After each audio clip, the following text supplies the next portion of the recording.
Satyavardhan kidnap బెదిరింపుల వ్యవహారంలో అరెస్టైన Vallabhaneni Vamsi bail పిటిషన్పై నేడు విజయవాడ ఎస్సీ/ఎస్టీ కోర్టులో విచారణ జరగనుంది.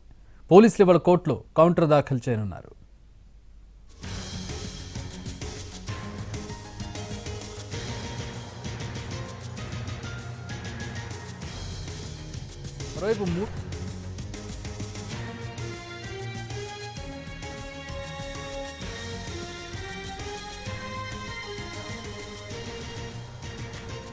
మెజిస్ట్రేట్ ఎదుట వంశీ కీలక వ్యాఖ్యలు చేశారు. తనకు ఆస్తమా సమస్య ఉన్నందున జైల్లో తనను ఇతరులతో కలిపి ఉంచేలా ఆదేశించాలని కోర్టులో న్యాయాధికారిని కోరారు. వంశీని యాక్చువల్గా ఒక్కడిని ఆయన బెరాక్స్లో ఉంచుతూ ఉన్నారు.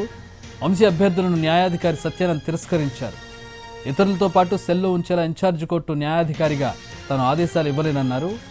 రేపు అంటే ఇవాళ రెగ్యులర్ కోర్టు అయిన ఎస్సీ/ఎస్టీ ప్రత్యేక న్యాయస్థానంలో మెమో దాఖలు చేసుకోవాలని ఆయన సూచించారు.